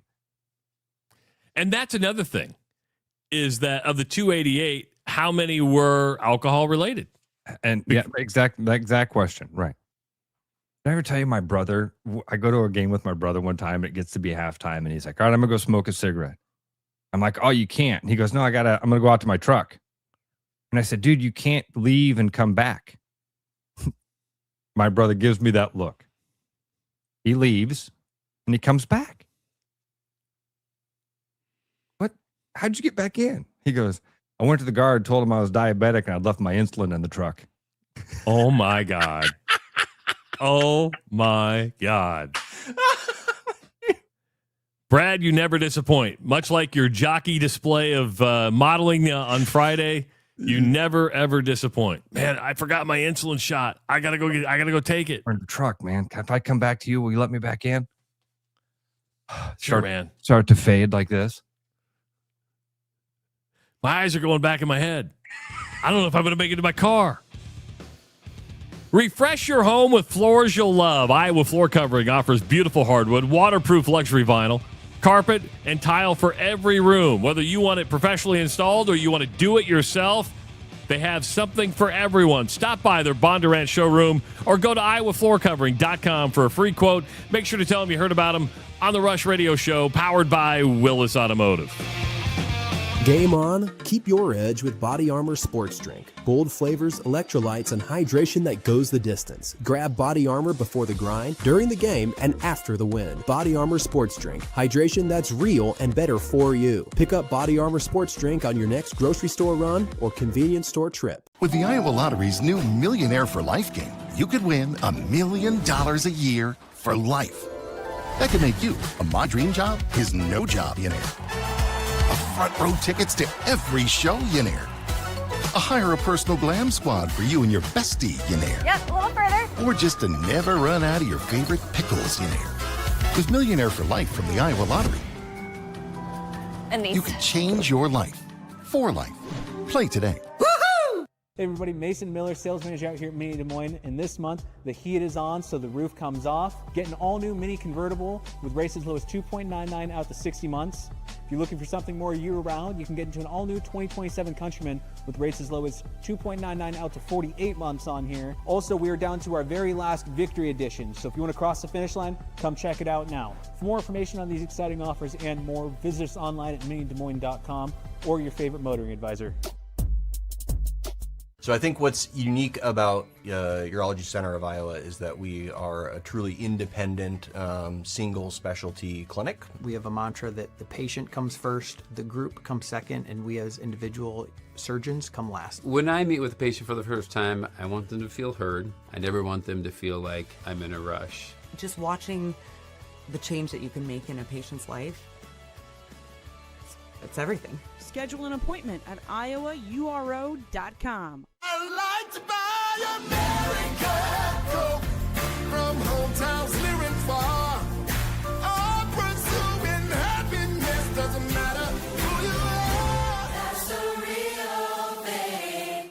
Fresh, wild walleyes. This summer, point your compass north to Ballard's Resort on Lake of the Woods. Ballard's Lake of the Woods long-standing family resort offers a pole-in-hand guided fishing experience along with all-inclusive packages that include lodging and meals. Chase 10-pound trophies with the walleye capital of the world's most established fleet. Your adventure for fresh, wild walleyes awaits at Ballard's Resort. Set the hook at ballardsresort.com. Hi, I'm Tom, owner at Central City Liquors. Our customers love us because we offer a large selection at an affordable price. And to keep costs low for you, we don't splurge on fancy promotions and expensive equipment. This commercial is being shot on a phone taped to a stick. Anyway, we are proud to announce our new rewards program that allows customers to save more the more they buy. So don't spend more to pay for fancy commercials. Save at Central City, where we know what's important. I told you we should have used duct tape.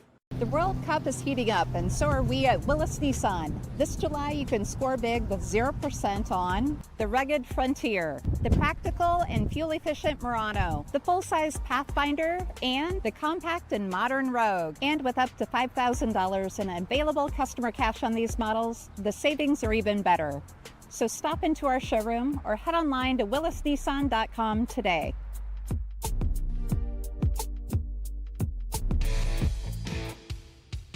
The Rush, presented by Willis Automotive, returns now with fresh sports takes and at least one unnecessary rant. Today is the last day you can enter both winning and non-winning Powerball tickets purchased after June 21st. So today's it, July 27th, for the Disc Golf Pro Tour presented by Powerball. It's touring the country for several events in 2026, and one of them is going to be in Iowa. Iowa Lottery VIP Club members will have a chance to enter the Prize Zone promotion with winning or non-winning Powerball tickets for an opportunity to win tickets to the Disc Mania Challenge happening August 7th through the 9th at Pickard Park in Indianola. And 5 winners of this promotion will win 2 VIP passes. These VIP passes come with all sorts of perks that will be any disc golf fan's ultimate experience. So if you have a winning or non-winning Powerball ticket, get it into your Iowa Lottery VIP Club account and go watch Disc Mania. Say what you want about disc golf, and I'm not. Is it a legitimate sport? Sure, but my nephew plays. I can't hear you. You're muted. There you go. There you go. Can you hear me now? My nephew plays, dude. Yeah, it takes skill. My nephew, who's now a firefighter, Tanner, was into extreme frisbee. Is that what the one that it's like a football game? Have you know what I'm talking about, Travis? You can only take 2 steps with it, and then you have to pass it to a friend, and you're trying to get the frisbee down the field into a goal.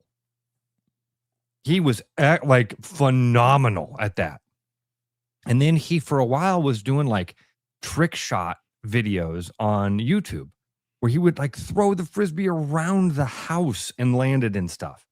I wonder why he didn't. Maybe he does do frisbee golf too. But you ask if it's a sport.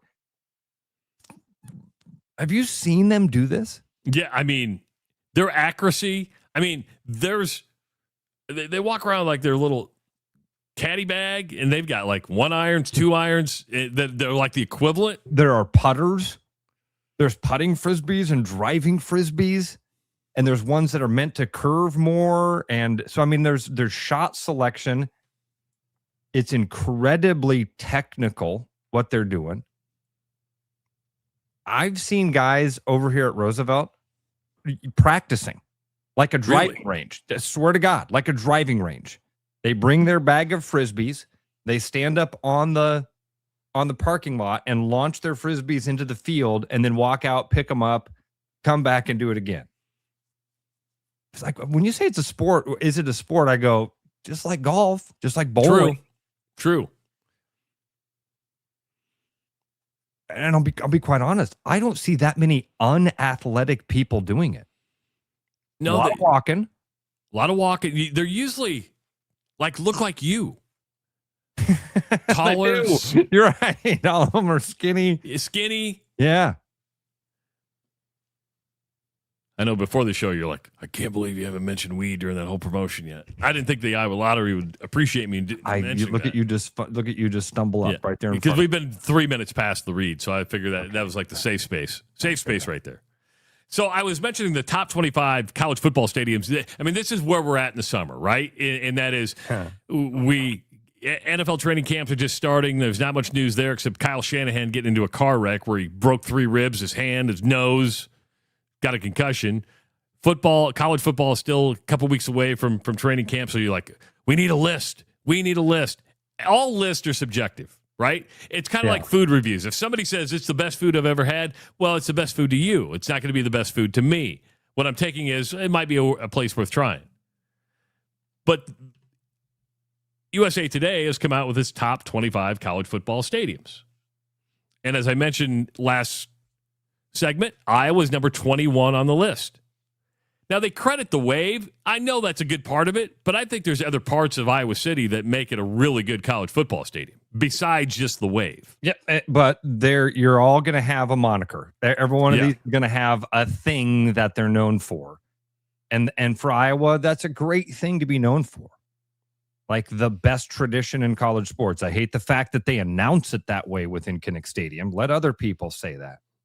But yeah, because if you're a Texas Aggie fan, Texas A&M Aggie fan, you're like, no, we've got traditions that we've been doing for hundreds of years. Again, I've said this before, but it sounds to me like when they say, now time for the best tradition in all of college sports. It feels to me like it's saying, hey, everybody, wave with one hand, but pat yourself on the back with the other. Aren't we great for doing this? Anyway, beside the point. It's my one thing with it. So number 1 on the USA Today list. I like Iowa number 21. That feels right. Okay, number 1. Ooh. Michigan? No. They top 5? No. Okay. Number 1. Okay, but I have one question to know if there's going to be any legitimacy to this. Is the Rose Bowl in the top 25? It is. Okay. Farther down the list, but it's in there. And I think that's more on history and tradition and I think history and tradition should play a part in that. Now, as far as game day atmosphere, it's crap. It is just crap. Number 1 is Tiger Stadium at LSU. Death Valley. It is Colin Baton Rouge. I've never seen a game there. My daughter has, and she's not even a college football fan, and she's like, oh, that was a lot of fun. Number 2, Ohio Stadium in Ohio State. I've been to most of the Big 12 stadiums. Yeah, I didn't get to see a lot of. You were there. You were there the whole time? Yeah. I couldn't hear you, or everything was black for me. I was about to shut down. You know what's funny is that every time you come back from a trip, do you ever notice it takes like a week to get back in the scheme of things? Yeah, everything went black and was doing the circle thing for me. And I'm like, oh, my internet just went out. No, you were there. All right. So I didn't ever hear you say what the number 1, you said the number 1 stadium was. LSU and Tiger Stadium, which I totally get. Over 100,000. You throw in the tailgating, the Cajun stuff, makes sense. I wrote down 4. I wrote down Michigan, Ohio State, LSU, and another one. Ohio State is number 2. Okay. Number 3, I've been here, Beaver Stadium at Penn State. Oh, see, I wouldn't have thought of that one. Okay, Penn State was number 3. Yes, was number 3. The interesting, I like the atmosphere at Penn State. What was intriguing to me about Penn State was all the RVs that showed up like 2 days beforehand. Like you're like, because I was like, man, you all show up very, very early for a game that takes place on Saturday. Number 4, Kyle Field at Texas A&M. To me, that's the best stadium I've ever been to. A&M was the 4th one I wrote down. Okay. Number 5, I've heard good things about it, but I've never gotten this far west. Autzen Stadium at the University of Oregon. Oh, yeah. Number 6, Sanford Stadium in Georgia. You're going to get a lot of SEC Big Ten influence here. Yeah. I'll be honest, Travis, if you would have asked me to name Georgia's stadium, I couldn't have done it. I couldn't have done it either. I just would have said Georgia Stadium. What did you say it's called? Sanford? Sanford. Okay. I would have just said Athens, right? Because it's like, I would have said Georgia's. Yeah. Neyland Stadium at Tennessee. That was, for the longest time, Neyland Stadium and Michigan Stadium were the 2 that sat over 100,000. So you always kind of knew. Number 8 I've been to, and that's Notre Dame. Great stadium. Oh, Notre Dame. I should have should have had down. Number 9 is Bryant-Denny Stadium in Alabama. That's another one that was pretty much a layup to be in there. Number 10 is Benny Hill Griffin Stadium at Florida. It's Ben Hill, but I want to say Benny. I was like, Benny Hill? When you said that, I was like, what's Benny Hill Stadium? Ben Hill Griffin Stadium at the University of Florida. Again, for the old people that are listening to this show, for you younger folk who go, he just say Benny Hill, go watch some Benny Hill. Just go back and watch some old Benny Hill episodes. Number 11 is Memorial Stadium at Clemson. Number 12 is Michigan Stadium. So I thought the Big House would have been in the top 10, but no, number 12. Number 13 kind of surprises me. Hold on. Before you go on, I want to say this about Michigan. I have had friends that have gone to Michigan and have said sort of the same thing about Michigan that you and I have said about the Rose Bowl. Not quite the same. But I've had friends that have gone to Michigan and come back and said, it was huge, but wasn't that great? Didn't wow me. You didn't feel like, oh my gosh, this is the coolest. This is the mecca of college football. So anyway, just wanted to share that real quick. What was 13? Number 13, Lavelle Edwards Stadium at BYU. I don't know. I haven't been there, so I can't tell you what it's like. Number 14, LeVar Burton Stadium at BYU. Number 14, I've been to, and first of all, it's beautiful, and because of the overhang, it's super loud in there. Is Husky Stadium at Washington. Oh, and when they were really good, it would get really, really, really loud in there. I like that. You went stadium. out there to cover a Nebraska game? Yeah, that was 1997. Oh, I bet. Brock Heward. It was because they were top 5, top 6. I think Nebraska was number 1. Nebraska blitzed him, killed him. Number 15, Jordan Hare Stadium at Auburn. So you got Auburn and Alabama both in there. I've been to Lane Stadium at Virginia Tech. And when they play Enter Sandman coming out, it's pretty cool. Somebody mentioned that earlier on the show. Yeah, I've been there for that. I've been to Gaylord Family Memorial Stadium in Oklahoma. Now, a lot of these stadiums, including Texas A&M, Oklahoma, have changed a lot since I was there, but they were cool stadiums. But Oklahoma wasn't to me it wasn't about the atmosphere. It was about the history and tradition. Like, I was coming off the Barry Switzer days. You're like, man, this is Oklahoma. Fucking cool. When you were there, Travis, though, did they still have the old AstroTurf, right? No, they were grass. Were they? Were grass when I was there. Yeah. Am I remembering the Barry Switzer days right? As they had AstroTurf then? I think Oklahoma's always had grass. Okay. Right. Now Nebraska was always their field turf now. Nebraska is that old school AstroTurf. Okay. Number 18. This one surprises me too. I've never been here, but it must be something about football in Utah. Rice-Eccles Stadium at Utah. Now, they say they've got a 47-13 record at home since 2016, so that's a home field advantage. Yeah, that's not what this is about, though. To me, it's everything, right? It's atmosphere. Oh. 19? I've never, like, most of these that you're talking about, Travis, at some point in time, I've heard somebody say, dude, Washington, holy cow. Like, all of these I've heard people say, but Utah? I've never heard Utah in that conversation. 19, Camp Randall at Madison, the University of Wisconsin. Even though the last couple years it probably hasn't lived up to that. I've had buddies that were there in the heyday that were part of Jump Around and said that place at that time was amazing. Now, again, what's a big part of all of these teams, Travis? Winning. That's why I have a problem with number 20. Minchie Stadium at Army. Come on. Are you just doing that to say USA? You're not going to convince me that Army has this unbelievable atmosphere for college football. You probably don't even sell out. Army-Navy game, I totally understand. Exactly but what that's not at these stadiums. That's not the same. Number 21 is Kinnick Stadium. Okay.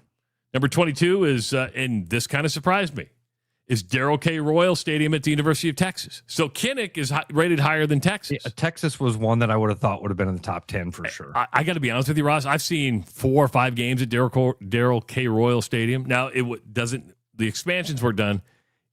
It didn't even come close to Texas A&M. Did not even come close. Now, there's a lot of money there. There's a lot of people there. But you didn't have that vibe to where it was intimidating. Number 23 is the Rose Bowl. That like Army is a pity pick. The Rose Bowl is a dump. And for a regular season game, they have to tarp most of the place to make it look like there's people there. I'm okay with it being 23rd. Okay. I mean, again, in a world where Utah is sitting at 18, 19, whatever that was. Yeah. The Rose Bowl has history. The Rose Bowl has some scenery. I'm not surprised it's in the top 25. I feel like that's why I asked early on. That's going to be my litmus test. Is it legitimate or not? Because if they had it in the top 15, I'd have said throw this thing's in the garbage. Now, even having Army and Utah in there makes me feel like, what the hell? Number 24 is Memorial Stadium in Nebraska. That's a again, great atmosphere. Represents college football, Trav. Yeah, in the only reason, because people are going to go, you'll have Nebraska fans go, how is Memorial Stadium not better than Kinnick? I think where Kinnick is better, is it a better, I've been to both, and I've been to some big games in both. Do I think Memorial Stadium has a better in-game atmosphere, especially when Nebraska's good? Absolutely. Oh, yeah. I can't argue that. I mean, if you can go, again, if you're taking them at their heyday, I'll tell you this. I would actually, from my vantage point, swap Wisconsin and Nebraska. I'm kind of with you on that. Now, Nebraska's really tanking these last couple of years. And not that Nebraska's on the rise or anything great like that, but Nebraska's got a lot of history and an incredible sellout streak and all of these fun things. Again, it represents college football. Like I don't have a problem with Rose Bowl being 23rd. I wouldn't have a problem with Memorial. But you know what they don't have? They don't. There's zero tailgating there. The outside the stadium atmosphere is not collegiate at all. No kidding. I never would expect that. I never went to a game in Nebraska, and I saw over 100 at Nebraska. I never walked in every day going, man, I got to go see this tailgate. Because it's spread out, and it's just you never have that community. That's why I'm a little disappointed that like Oxford and the University of Mississippi isn't on here. Yeah. The problem is they don't put a lot of people in at Oxford. It's about the tailgate. They like their football, but they like their tailgating a lot more than they like their football. Yeah, but Travis, even like Oxford or either Ole Miss or Mississippi State, any of those other SEC schools where they like dress up and do that would be more that seems to me to be, as a kid in Iowa, I've seen a lot more of that on college football Saturdays than I have Utah or Army. And number 25 on the list is Williams-Brice Stadium at South Carolina. Never been there. Don't know anything about it. Go Cox. Go Cox. If there's one of those stadiums, Ross, if you could only pick one that you've never been to, I've been to quite a few. Which one would you take? I mean, I haven't been to very many of them. In fact, I haven't been to any of them. Been to Kinnick.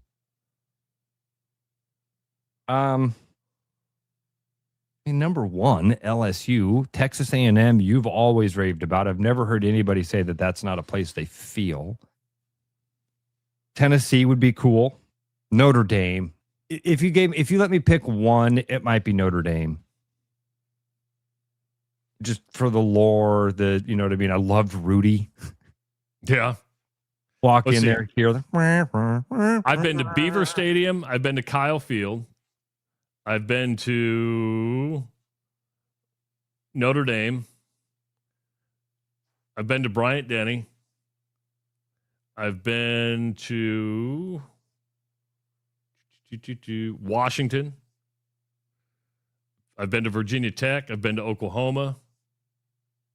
Been to Camp Randall. Been to Iowa. Been to Darrell K. Royal. Been to the Rose Bowl. Oh, I've been to the Rose Memorial Bowl. Stadium. Yep, I've been to 2. I've been to the Rose Bowl. Yeah. So I've been to, 10 or 11 of the top 25. I think that's pretty really good. Cool. Travis, how many of those did you not fly private to? A lot of them. Oh, really? Well, but back then, the TV stations would pool their money and get a plane together. So we'd fly with the other TV stations. It was just more. Yeah. Yeah. I would take LSU. I would go to LSU. If it's number one, and it was the second one I wrote down, or the third one I wrote down. Again, I just wrote down Michigan because that's kind of like at the ones that like symbolize college sports to me, or college football. I would probably go LSU number one, and I'd probably do Neyland Stadium at Tennessee number two. I think it'd be fun to sing Rocky Top with 110,000 people. Yeah. Penn State, I was surprised at how high that one is, so maybe that's one that I should give a second look at. I mean, I don't. I'm not going to RV camp for a couple of days there, but that's interesting that it was. What was it, like 6 or 7, something like that? Which Penn State was number 3. They were number 3. They were number 3. Wow. I don't know what Donnie's trying to say here. Trav had a field goal post in his backyard growing up. I had a sandbox. What's your point? It was PVC pipe. That's really cool that your dad did that. You had the space to do it. Yeah, that's pretty cool. Oh, did you watch the quick, WNBA? Or go ahead. Were you the kicker for the team in high school? No, I wanted to be. Dad thought I could be a kicker. I was never a kicker. Oh, you weren't? Okay. No. I never asked that. So proof that you can have a goalpost and you can practice, but it takes a special skill to be able to kick. Dude, listen, I've told you, I grew up with a pool table. I'm the world's worst pool player for a kid that grew up with a pool table in his house. I'm awful. So don't feel bad about it. Don't feel bad. I don't. Did you watch any of the WNBA All-Star game? Because you were off the grid, I would say you were probably lucky enough not to watch one fucking minute of that thing. I wouldn't say I missed it, Bob.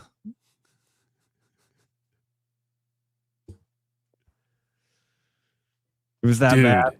Dude, here in somebody, I just put it on there like in the first minute, you could just tell defensively the way this is going to go, right? You're just like, oh. And I put it on X. Like, nobody's forcing you to watch this. Well, I think it's part of my job. I should. But you're kind of interested in it. Then you realize they're not playing.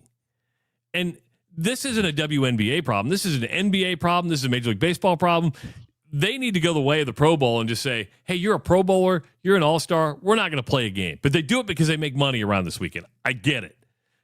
But it just wasn't worth it. Now, Caitlin Clark, 5 of her 6 field goals were 3-pointers, and she was shooting from anywhere she wanted to shoot from. Which, when they went in, she was great. But you didn't have a hand in your face. You didn't, and you were just chucking them. I don't know. I think you should be happy that you didn't get to see any of it. But all-star games in general, go away. Just go away. Because they're not. You and I grew up at a different time. And there's a lot of young people listening going, well, come on, this is the way it's always been. Ross and I remember a time when Major League Baseball game was fierce. Pete Rose ruined Ray Fosse's career. In an All-Star game, Pete Rose barreled over the catcher and ruined the guy's career. These guys wanted to win so bad, and they wanted to compete against the best whenever they could. The NBA All-Star game for a long time was the same thing. That was fun. But there was a time, again, Pete Rose and Ray Fosse is all you got to know about the Major League Baseball All-Star game to look back and go, whoa, these guys really, really, really wanted to win that game. Travis, I don't know if you get rid of it. You can just take a break. I think fans would be okay with that at this point because this doesn't do anything for anybody. Makes some people money, but for the most part, if you're a viewer and you watch this, you'd be like, if you just tuned in and say, well, I've never watched a WNBA, I'm going to watch it for the very first time. You would go, I've seen pickup games that are better than this. By the way, got a text in from Chris Conley about the ejections at Casey Center. Chris, I'm going to read your text verbatim. I hope you're okay with that. Oh, boy. He goes, we really don't ever have a ton of ejections. I think we had 3 or 4 during the Lil Wayne, mostly alcohol-related. The most ejections ever, maybe 8 to 10, and that would have been a country or a rock show on a Friday or Saturday night. He says Des Moines PD, County Sheriff, and CSC Security do a good job controlling things. You really, really have to misbehave to get kicked out of Casey Center. Not many issues during state tournaments or WWE. Very cool. Glad to hear that. Glad to hear that. I've never heard him say, you know what I mean? I've never had a conversation with Chris where he was like, oh, man, Friday night was awful. We were kicking people out left and right. I've never had a conversation with him like that. Oh, very cool. All right, we were right. Country and rock shows. 8. And, well, I've never felt unsafe. Like I said, I've never had a show where I've been like, oh, man, should I take the kids or not? Never had that. But if you did, it's percentage-wise probably pretty close because Iowa seats, 72,000? So if you said 8? Yeah, I guess it's about, those would be similar. Yeah. Yep. Boy, it's almost like a certain percentage of us humans are just unruly assholes. Huh, funny, isn't it? Funny how that works out. Good thing we got yellow coats and guys with badges. Good thing we have people in charge. 100%. Wonder how many. Now, this would be a number that people, especially at Iowa State this year, they'll track this one big time. You'll probably, whoa, like my that. My camera moved on me.